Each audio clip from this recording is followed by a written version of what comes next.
economic model as tariffs on other countries go up. Taxes on American workers and businesses will come down, and massive numbers of jobs and factories will come home. The job creation will be enormous. In particular, if you look at the automobile sector, I mean, we're just being wiped out. You just take a look at what's happened to that over the years. And the auto workers voted for me. I have an obligation to do what's right, and I'm going to do that. Do you know in Mexico they were going to build the largest auto plant anywhere in the world? And it was during the campaign, my most recent campaign. And a very great gentleman, all he does is he builds auto plants. He was building this factory. And I said, how's it going? I said, I want to go around and take a look at one of your factories that you're building. One of the big ones, one of the good ones. I said, okay, are you ready? When are you going to do this? Is 8 months ago, 9 months ago. I said, you'll have to go to Mexico. I said, what about the United States? He said, we're putting up a couple, but they're small. He's the biggest guy at doing this. He said, in Mexico, they're building massive automobile factories. I said, you mean they're doing it? And who's the owner of the factories? He said, mostly China. One in particular is massive, and it's built fairly close to the border. So they were going to build cars and send them into the United States for no tax or very little tax, and destroy Detroit, just destroy the rest of it, what's left of it. Because they've already taken, Mexico's taken 32% of our business over years, over 30 years. And the other one is Canada. Canada's taken massive amounts of, they said they send us millions of cars. We don't need them for that. We want to have the cars made in Detroit or South Carolina or many other locations, whether it's union or not union. But I said to him, so when is this plant going to open? He said, well, we're going to start it in a couple of months, and it'll be open in about a year and a half. It's the largest plant in the world. I said, I'm not happy with that. And I said in my next speech that I am going to charge them, if it takes 100% or 200%, no car is coming in from Mexico into the United States without a massive tariff. And I said it 3 or 4 times. And what happened is about 2 months later, I see that same gentleman who was in the audience, and I said, I want to see him backstage after I'm finished with the speech. And I met him backstage. I said, John, let me ask you, what happened with that plant? Where is it now? He said, sir, China's canceled it. Why? Because they think you're going to be elected, and they thought you were going to charge big tariffs on the cars coming in, and it doesn't work if you're going to charge. So they canceled the plant, and Detroit now will breathe, and we're going to do just the opposite. We're going to have these companies come in, and they can build that plant if they want, but they have to build it across the line. They have to build it in the United States. Amazing. Amazing. We did so many things, and we weren't even elected yet. That would have been a disaster. If that plant were built, it would have been a disaster. That would have wiped out. That was bigger than most of the factories put together, the auto plants put together. In particular, in the very near future, we're going to be placing tariffs on foreign production of computer chips, semiconductors, and pharmaceuticals to return production of these essential goods to the United States of America. They left us and they went to Taiwan, which is about 98% of the chip business, by the way. And we want them to come back. And we don't want to give them billions of dollars like this ridiculous program that Biden has. Give everybody billions of dollars. They already have billions of dollars. They've got nothing but money, Joe. They didn't need money. They needed an incentive. And the incentive is going to be they're not going to want to pay a 25, 50, or even 100% tax. They're going to build their factory with their own money. We don't have to give them money. They're going to come in because it's good for them to come in. They're giving them money. They don't even know what they're going to do with it. I had people tell me, we have no idea. We didn't need money. They don't know if they're probably going to use the money to build in other places, other countries. It's a ridiculous plan, very expensive and ridiculous. The only way you'll get out of this is to build your plant. If you want to stop paying the taxes or the tariffs, you have to build your plant right here in America. That's what's going to happen at record levels.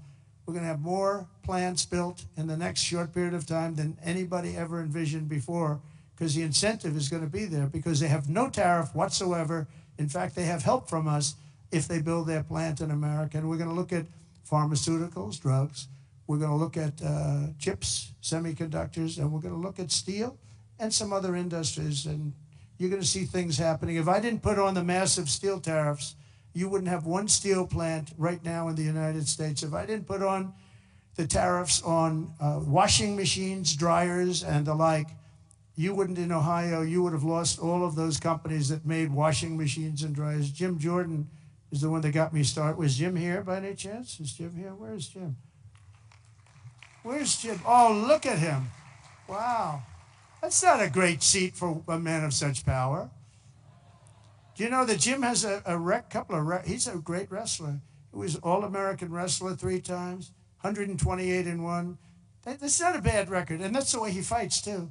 But he has a better record.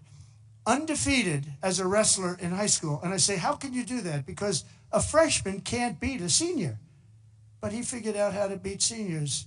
So I stand up again, Jim. Let's give you a hand as a wrestler. As a wrestler, big hand. As a politician, very good. But Jim, is it true that we went up there, remember we had 25,000 people standing on the streets in this little beautiful town with Whirlpool, right? And they were going to close up their factories because South Korea was dumping washing machines and other things like that, and they were dumping. And we put a 50% tariff, and at 75, even 100%, and now they're thriving, right? Without Trump, they would have been closed up. But Jim was the one that got me involved. Are you guys all happy with Jim? Do you like him? Because I like him. I like him, right? We like Jim. What's not to like? He gets on television, he's like a wrestler. He's got this boom, boom, boom, boom. Very impressive, Jim. Anyway, it's good to see you. I like that guy a lot. I like a lot of the people in the audience a lot. I like the people in this room. We have the same basic philosophy. We have the same thoughts. What's not to like? But I'll also be placing tariffs on steel, aluminum, and copper, and things that we need for our military. We have to bring production back to our country. You know, there was a time when we made 1 ship a day. And now we can't build a ship. We don't know what the hell we're doing. It's all gone to other locations and other lands. And to further return production to the United States, we're going to environmentally free up our rare earth minerals. We have some unbelievable sites. We have some of the best rare earth anywhere in the world, but we're not allowed to use it because the environmentalists got there first. They said, you cannot touch that land. I look at the land. It looks like every other piece of land. What is it? Well, this is very protected. They have no idea what they're doing to our country. They use the environment to stop progress, so we're not going to let that happen. We have Lee Zeldin. I don't know if Lee's here today, but Lee Zeldin is going to be fantastic. He's going to head up the whole environmental. And I said, Lee, if we have we put in for a power plant, and if we don't get the approval, like that you can start within 12 days, 1 day would be even better, but 12 days, 14 days, see what you can do. And Lee's great. Lee knows what's good and he knows what's bad, and he'll be very fair. But we have to get it moving because some of these jobs, like the ones in Louisiana, they were 14, 15 years, they couldn't get their approvals. We can't let that happen. When people come here with massive amounts of money, they want to start, they want to go. And we know what's good and we know what's bad too. And Lee Zeldin's going to do a great job environmentally. As we fix our tax system, we could also cut colossal amounts of government waste, fraud, and abuse, of which there's a lot. But tonight, I restate my pledge from the campaign. I will not sign any bill that cuts even a single penny from Medicare or Social Security for our great seniors. We don't have to do that. We don't have to do that. We'll not touch those benefits in any way, shape, or form. I want to use that because during the campaign, they had these fake ads that Trump is going to cut Social Security. No, they're the ones that are going to cut it because the country's going to go bankrupt under them.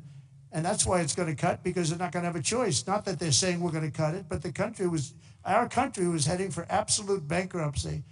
Using reconciliation, I also look forward to working with you to make our energy policies permanent and making our historic deregulation efforts a fixture of U.S. law so that no future president, like they did with Anwar, I got Anwar approved. Nobody could do it, including Ronald Reagan in Alaska. It's the largest site, potentially the largest site in the world, larger than Saudi Arabia. And I got it done. Ronald Reagan couldn't get it. Nobody could get it done. They tried, but they couldn't get it done. I got it done. And the first thing they did was end Anwar in Alaska. The biggest, most powerful site, maybe anywhere in the world, that we got it done. And we're going to get it done again very quickly. Now, I think I do it with an executive order because they didn't go through Congress. I got it approved through Congress. So I think we get it done fast. But it's going to be, that can supply all of Asia with its location. All of Asia can be supplied by Anwar. So there's so many things, but we don't want to have any future president ever sabotage our economy with out-of-control regulations as the last 2 Democrat presidents have done. They went crazy. Last week, I signed an order revoking Joe Biden's destructive artificial intelligence regulations so that AI companies can once again focus on being the best, not just being the most woken. Today and over the last couple of days, I've been reading about China and some of the companies in China, one in particular, coming up with a faster method of AI and much less expensive method. And that's good because you don't have to spend this much money. I view that as a positive, as an asset. So I really think if it's fact and if it's true, and nobody really knows if it is, but I view that as a positive because you'll be doing that too. So you won't be spending as much and you'll get the same result, hopefully.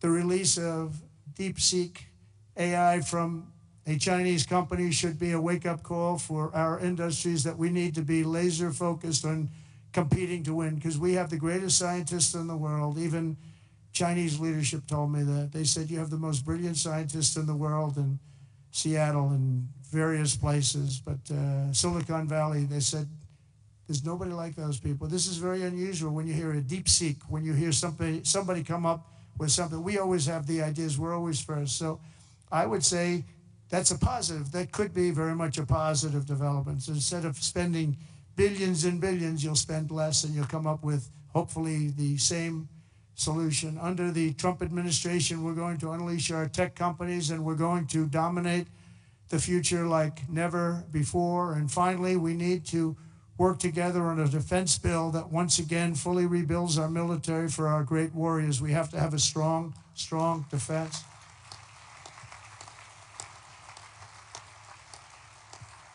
And in a little while, I'll be signing 4 new executive orders. First is that I'm directing our new Secretary of Defense, Pete Hegseth, who's going to be great, by the way. Thank you for the support.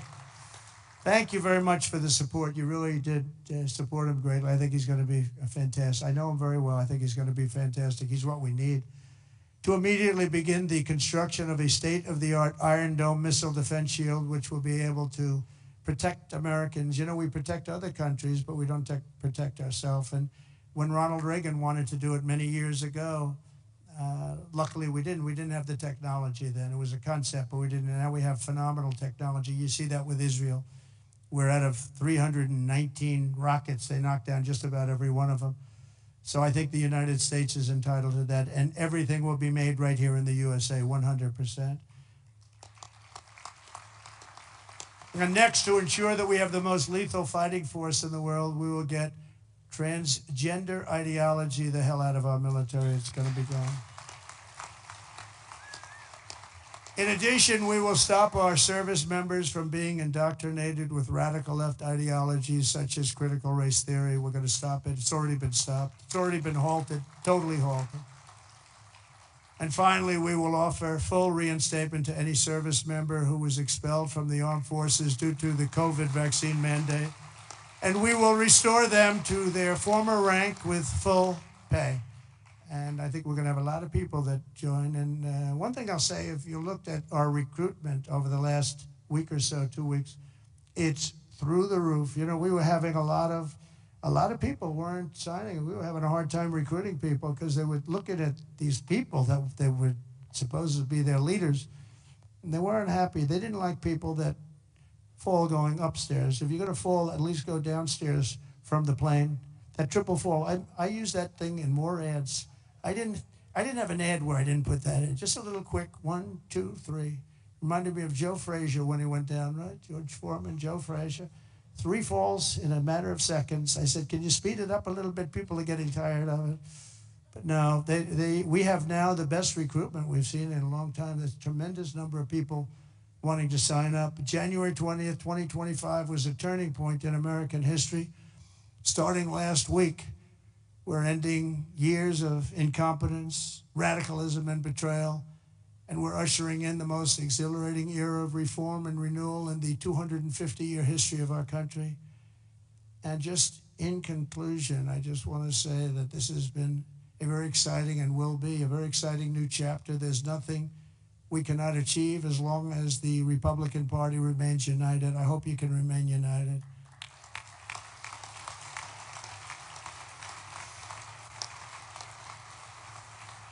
And it's one thing I give the Democrats a lot of credit for because, you know, they have lousy policy.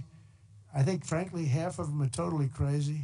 But they do stick together. They stick together on stuff that nobody can. I mean, how can you want prisons emptied out into our country? They stick together. They stick together on everything.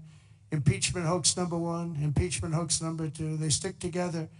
Although I must tell you, you gave me great support during those two problems, those two fake witch hunts, which have now turned out to be totally fake and disgusting. But you gave me tremendous support. But the Republican Party has to stick together. We just can't have people going, 1, 2, 3 votes.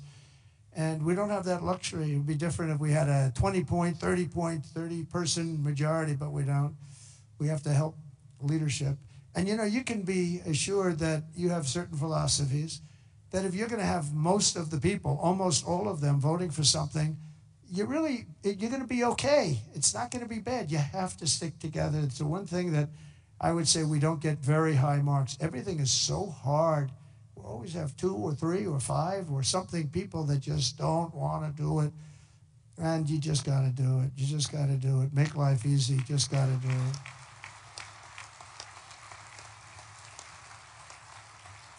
So right now we have a very special period because we have the House, we have the Senate, and we have the White House. And we're a team, and we're a really good team. And I appreciate so many times, and like even with Mike, I called 3 or 4 people, and they said, okay, sir, I'll do it. I'm going to vote. I'm going to vote positively. And they're very happy they did now. But when I called, we've gotten such a great response. We just had that happen with Pete Hegseth, and we have it happening with others. But we really appreciate it with the House. The House has been, it's a very difficult situation when you have that small a majority. But in a certain way, it brings you together. It actually can unify more than anybody would ever know. And a victory is sweeter, as they say, because of it. And I think we're going to have a lot of victories, but we have to stick together. We have to work together. We have to fight together. And we're going to win together. We're going to win like never before. We have a chance to win like never before. As long as we stay united, the 119th Congress will be remembered as the most successful and accomplished Republican majority in American history. I believe that. I think we have a chance of doing it. Right? And in January 2027, we will have a larger Republican House, a larger Republican Senate, and our country will be richer, safer, stronger, prouder, greater, freer, and ever before. I really think that we're going to have some big victories coming up, and I'm going to be helping every single one of you. I'm raising a lot of money, and I want to use it for the House, and I want to use it for the Senate. I've raised a lot of money, and I told my people, we raised $1.7 billion. They raised $2.6 billion. They have the unions with, checkoffs, which is always tough, $10 a month times millions and millions of people. And then we won, and we won by a lot. And they wanted to go out, and they still haven't raised it. They're trying to raise $28 million. They cannot raise 10 cents. It's good to win, I will tell you. It's really good to win, but they can't raise money. But I told my people the morning after. Now, normally, because we have so many donors here and so many people that I love and respect, a lot of great friends of mine, but I told my people, Meredith and Susie, by the way, how good is Susie? The Ice Maiden. Where is the Ice Maiden? She is so great. She is so good. Stand up, Susie. The Ice Maiden, ladies and gentlemen.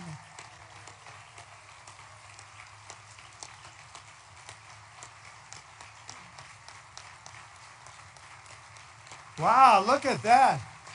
Most powerful woman in the world, they say. Most powerful woman in the world. She's made of ice. She's great. No, when I came to Florida, Florida was a Democrat state, had a Democrat governor. They had one Democrat senator. It was largely a Democrat state. And through various reasons, I ended up with Susie running the campaign, and she was unbelievable. We won it in a landslide.